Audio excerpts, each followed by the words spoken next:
Hi guys, ഞാൻ ഇന്നിവിടെ chicken ഒരു വെറൈറ്റി കറിയാണ് വെക്കുന്നത് കേട്ടോ. ചിക്കനിൽ ഇതേ കായ കണ്ടില്ലേ, ഈ കായ സേലം പൂവൻ കായയാണ്. അതായത് നമ്മൾ ചെറുകായ സേലം പൂവൻ കണ്ടേ, അതിൻ്റെ ഒപ്പമുള്ള കായ അതേ കണ്ടില്ലേ, ഇതേ സമയത്ത് ഉരിഞ്ഞ കായാണ്. നന്നായി പഴുത്തിട്ടുള്ള കായാണ്. ഇത് ഞാൻ ഉപ്പേരിക്ക് വേണ്ടി എടുത്തതാണ്. കായും പയറും ഉപ്പേരി വയ്ക്കാൻ വേണ്ടി കായ ചീന്തിയാണ് എടുക്കുക. ഇത് പക്ഷേ ചിക്കനിലാവുമ്പം അത് തൊണ്ട് കളയണം. അതിന് വേണ്ടിയിട്ട് ഞാൻ ഇത് തൊണ്ട് കളയാൻ പോവാണ്. ഇതിപ്പോൾ നിങ്ങൾക്ക് കാണുമ്പോൾ അറിയാം, നല്ല മുറുക്കുള്ള കായാണ് കേട്ടോ. അപ്പം ഈ കായ നമ്മൾ തൊണ്ട് കളഞ്ഞിട്ട് മഞ്ഞൾപ്പൊടിയിലിട്ടിട്ടാണ്, വെള്ളത്തിൽ മഞ്ഞൾപ്പൊടി ഇട്ടിട്ട് നമ്മൾ ഇതൊരു 2-3 വട്ടം കഴുകും. അപ്പോൾ കഴുകുമ്പോൾ അതിൻ്റെ കറയൊക്കെ പോകും. മഞ്ഞൾപ്പൊടി തന്നെ വേണമെന്നില്ല, നമുക്ക് കഞ്ഞിവെള്ളത്തിലും ചെയ്യാം. കഞ്ഞിവെള്ളത്തിൽ ഇതുപോലെ തന്നെ തണുത്ത കഞ്ഞിവെള്ളത്തിലിട്ടിട്ട് നമുക്ക് ഈ കായ ചെറിയ കഷ്ണങ്ങളാക്കി നുറുക്കി അത് 2-3 വട്ടം കഴുകി കഴിഞ്ഞിട്ടുണ്ടെങ്കിൽ നല്ല ക്ലീൻ ആവും കേട്ടോ, അതിൻ്റെ കറയൊക്കെ പോയി കിട്ടും. ഇനി എനിക്ക് നിങ്ങളോട് പറയാനുള്ളത്, നിങ്ങളൊന്ന് ലൈക്ക് ചെയ്യുകയും സബ്സ്ക്രൈബ് ചെയ്യുകയൊക്കെ ചെയ്തോളൂ കേട്ടോ. ഞാൻ ആദ്യമായിട്ടാണ് ഒരു വീഡിയോ ഇടുന്നത്. അപ്പം അതിൻ്റെ ആ ഒരു നിങ്ങളൊക്കെ സബ്സ്ക്രൈബ് ചെയ്താലാണ് എനിക്ക് പിന്നെയും ഇടാൻ സാധിക്കുകയുള്ളൂ. എന്തെങ്കിലുമൊക്കെ ഇടണമെന്ന് നമുക്കൊരാഗ്രഹം വേണ്ടേ, അതിന് വേണ്ടിയിട്ടാണ്. ഇവിടെ കായയ്ക്ക് ഞങ്ങൾ സേലം പൂവൻ എന്നാണ് ഈ കായയ്ക്ക് പറയുക കേട്ടോ. അതിപ്പം പല നാടുകളിലും പല പേരായിരിക്കും ചിലപ്പോൾ അറിയപ്പെടുക. കാരണം ഞാൻ ഈ സേലം പൂവൻ ഇവിടെ വന്നപ്പോഴാണ് കേട്ടത്. അപ്പോൾ നിങ്ങളുടെ നാട്ടിലൊക്കെ എന്താണ് ഈ കായ്ക്ക് പറയാമെന്നുള്ളതൊന്ന്, നിങ്ങളുടെ നാട്ടിൽ വേറെ പേരുകളുണ്ടെങ്കിൽ ഒന്ന് കമൻറ്റ് ബോക്സിൽ ഇട്ടോളൂ കേട്ടോ. അതുപോലെ തന്നെ കണ്ണൻകായും ഞാൻ ഇതുപോലെ തന്നെ ചെയ്യാറുണ്ട്. കണ്ണൻകായ നല്ല മുറുക്കുള്ള കായാണ്. ഇതുപോലെ തന്നെ ചിക്കനിലൊക്കെ ഇടാൻ നമുക്ക് പറ്റും. അതുപോലെ തന്നെ ഞാൻ ബീഫിലും ഇടാറുണ്ട് കേട്ടോ. ചില സമയത്തൊക്കെ നേന്ത്രക്കായ്ക്കൊക്കെ നല്ല റേറ്റ് ആവുമല്ലോ. അപ്പോൾ ഇങ്ങനെയൊക്കെ നമുക്കൊന്ന് മാറ്റി ചെയ്യാമല്ലോ. നമ്മുടെ പറമ്പിൽ കായ ഉണ്ടെങ്കിൽ നമുക്ക് പിന്നെ ബുദ്ധിമുട്ടില്ല. അപ്പോൾ ഈ കായ ദേ കണ്ടില്ലേ, ഇതിനി നന്നായിട്ട് കഴുകൂട്ടോ. 2-3 വട്ടം കഴുകി കഴിഞ്ഞിട്ടുണ്ടെങ്കിൽ നല്ല ഫ്രഷ് ആവും. ഇത് എന്നിട്ട് നമ്മൾ കഴുകി എന്ത് ചെയ്യാന്ന് വെച്ചിട്ടുണ്ടെങ്കിൽ ഒരു 2-3 വട്ടം കഴുകി കഴിഞ്ഞ് നമ്മൾ വീണ്ടും വെള്ളത്തിലിടണം. കായ ഇങ്ങനെ നമ്മൾ സാധാരണ വാല വെച്ച് കഴിഞ്ഞിട്ടുണ്ടെങ്കിൽ ഇതുമൊരു കറ വീഴും. അപ്പോൾ വെള്ളത്തിൽ തന്നെ ഇട്ട് വെക്കുക കേട്ടോ. ഇനി ഇതേ മുറ്റത്താണ് ഞാൻ അടുപ്പ് കൂട്ടിയേക്കണേ. എന്നിട്ട് ഇതേ ഉരുളിയിലിടുമ്പോൾ നമുക്കുള്ള സൗകര്യം, നമുക്ക് ഫ്രൈ പാനിലൊക്കെ ഇട്ട് കുറച്ച് വയ്ക്കാൻ പറ്റുള്ളൂ. ഇത് അധികം ഇടാൻ വേണ്ടിയിട്ടാണ്. വേപ്പില, വെളിച്ചെണ്ണ മൂത്ത് കഴിഞ്ഞപ്പോൾ വേപ്പില ഇട്ടു. ഇനി സബോള, അത് കഴിഞ്ഞിട്ട് നമ്മൾ ഇഞ്ചി, പച്ചമുളക്, വെളുത്തുള്ളി, പിന്നെ കുരുമുളക്, ഇത് 4ഉം കൂടിയിട്ടാണ് ഇനി ഞാൻ ഇടാൻ പോകുന്നത് കേട്ടോ.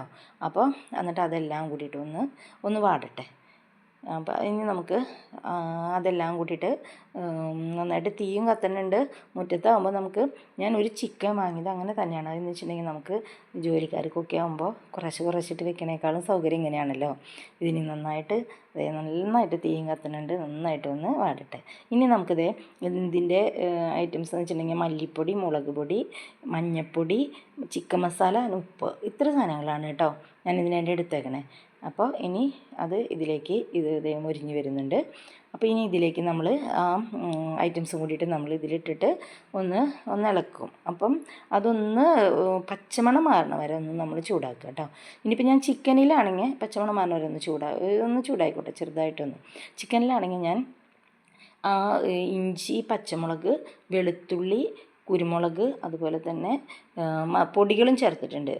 മുളക് പൊടി, മസാലപ്പൊടി, മഞ്ഞൾപ്പൊടി, ഇത്ര സാധനങ്ങൾ കൂട്ടിയിട്ടാണ് ഞാൻ ചിക്കൻ നന്നായിട്ട് നമ്മൾ ഇതാക്കി വെച്ചേക്കണത്. ഇപ്പോൾ ഇതിൽ ഇത് വെള്ളം നന്നായി അത് നന്നായിട്ടൊന്ന് എല്ലാം കൂടി മിക്സ് ആകാൻ വേണ്ടിയിട്ടാണ് കേട്ടോ. 2 കപ്പ് വെള്ളം ഒഴിച്ചിട്ടുണ്ട്. അത് നിങ്ങൾക്ക് നന്നായിട്ട് ഗ്രേവി ഒക്കെ വേണമെന്നുണ്ടെങ്കിൽ ഒരു 3 കപ്പ് വരെ വെള്ളം ഒഴിക്കാം കേട്ടോ. എനിക്ക് അത്ര ഗ്രേവി ഇഷ്ടമല്ല. അതേ കണ്ടില്ലേ, ചിക്കൻ എല്ലാം കൂടി മിക്സ് ചെയ്ത്, കുരുമുളകൊക്കെ നമ്മളിങ്ങനെ അതിൻ്റെ പൊടിയല്ല ഞാൻ ഇട്ടേക്കണേ, ചതച്ചിട്ടേക്കണേ. അതാണ് ഇത്രയും കൂടി അതിൻ്റെ ആ നല്ല ഒരു കുരുമുളകിൻ്റെ മണത്തിന് അതിനൊക്കെ നല്ലത്. കുരുമുളക് ഇതേ കണ്ടില്ലേ, കുരുമുളക് അത് ചതച്ചതിൻ്റെയാണ് കേട്ടോ. അത് എല്ലാം കൂടി മിക്സ് ചെയ്തതാണ് കാരണമാണ് നമ്മൾ ആ വെളിച്ചെണ്ണയിൽ കുറച്ച് പൊടികൾ ചേർത്തത്. ഇതിലിപ്പോൾ എല്ലാ പൊടിയും, വെളുത്തുള്ളിയും, ഇഞ്ചി, അതുപോലെ തന്നെ മുളക് പൊടി, മഞ്ഞൾപ്പൊടി, മല്ലിപ്പൊടി മാത്രമേ ഞാൻ ഇതിലിട്ടിട്ടില്ല കേട്ടോ. അതുകൊണ്ട് ഞാൻ വെളിച്ചെണ്ണയിൽ ഇട്ടതിൽ മല്ലിപ്പൊടി ഇത്തിരി കൂടുതൽ ചേർത്തിട്ടുണ്ട്. ഇനി ഇതും കൂടി അതിൽ ഒന്നായിട്ട് തിളച്ചിട്ടുണ്ട് കേട്ടോ. വെള്ളത്തിലെല്ലാം കൂടി മിക്സായി. ഇനി ഇതിലിട്ടിട്ട് നന്നായിട്ടൊന്ന് തിളച്ച് വരട്ടെ കേട്ടോ. ഇതെല്ലാം കൂടി ഇട്ടിട്ട് ഞാൻ ഇനി ഒന്ന് ഇളക്കാം കേട്ടോ. എല്ലാം കൂടിയിട്ട് എല്ലാം മിക്സ് ആവാൻ വേണ്ടിയിട്ട് ഇളക്കാണ്. നിങ്ങളപ്പോൾ ഒന്ന് സബ്സ്ക്രൈബ് ചെയ്യില്ലേ? ഇതൊന്ന് വെന്ത് വരട്ടെ, അപ്പോഴേക്കും ഒന്ന് സബ്സ്ക്രൈബ് ചെയ്യും കേട്ടോ. ഓക്കേ. ചിക്കൻ ഒന്ന് വേവായിപ്പോൾ ഞാൻ കായ ഇതിലിട്ടുണ്ട് കേട്ടോ. ചിക്കൻ വല്ലാണ്ട് വേവാൻ നിൽക്കണ്ട, ജസ്റ്റ് ഒരു ഞെക്കി നോക്കുമ്പോൾ ഒന്ന് അമങ്ങണം, അത്ര മതി. അപ്പം കായ ഇട്ടിട്ട് ആ കായും കായ ചിക്കനിലിടുന്ന കായ നന്നായിട്ട് ഉടയാൻ പാടില്ല. അത് നമ്മൾ കടിച്ചാൽ മുറിയണം, അങ്ങനത്തെ ഒരു പാകമാണ് കേട്ടോ. ഇതേ ചിക്കൻ ഇട്ടിട്ട് ഇതേ കണ്ട ഈ കായ കണ്ട ഇത്ര ഫ്രഷായ കായാണ് ഞാൻ അതിലിട്ടത്. നിങ്ങൾക്ക് തോന്നും ഒരാഴ്ച മുൻപുള്ള കായാണ്, അതിപ്പോഴും ഇതുപോലെ ഫ്രഷ്. നിങ്ങൾ വെച്ച് നോക്കിക്കോ, നമുക്ക് ഫ്രിഡ്ജിൽ വെച്ച് നോക്കി അറിയാൻ പറ്റും, ഒരു കേടും അതിന് വരില്ല. ചിക്കൻ റെഡി ആയിട്ടുണ്ട് കേട്ടോ. ചിക്കൻ നല്ല തിക്നെസ് ആയിട്ടുണ്ട്. നിങ്ങൾക്ക് ഇത്രയും കൂടി ഗ്രേവി ആയിട്ട് വേണമെന്നുണ്ടെങ്കിൽ ഞാൻ പറഞ്ഞല്ലോ, ഒരു 3 കപ്പ് നിങ്ങൾക്ക് വെള്ളം ഒഴിക്കാം. ഞാൻ 2 കപ്പ് വെള്ളം ഒഴിച്ചിട്ടുള്ളൂ. ഇനി നമുക്കിത് ഞാനൊരു പ്ലേറ്റിലേക്ക് പകർത്താണ് കേട്ടോ. എല്ലാം സെറ്റായിട്ടുണ്ട്, നല്ല മണം വരുന്നുണ്ട്. ഞങ്ങളുടെ പിള്ളേർക്ക് ഈ ഒരു പരിവാണ് എൻ്റെ പിള്ളേർക്ക് ഇഷ്ടം, അതുകൊണ്ടാണ് ഞാനിങ്ങനെ ചെയ്യുന്നത്. നിങ്ങൾക്കും ചെയ്ത് നോക്കാം. ചിക്കൻ റെഡി, നല്ല മണം, എല്ലാം കൂടി മിക്സ്. അപ്പോൾ ഓക്കെ, ബൈ ബൈ. സബ്സ്ക്രൈബ് ചെയ്യാൻ മറക്കല്ലേ.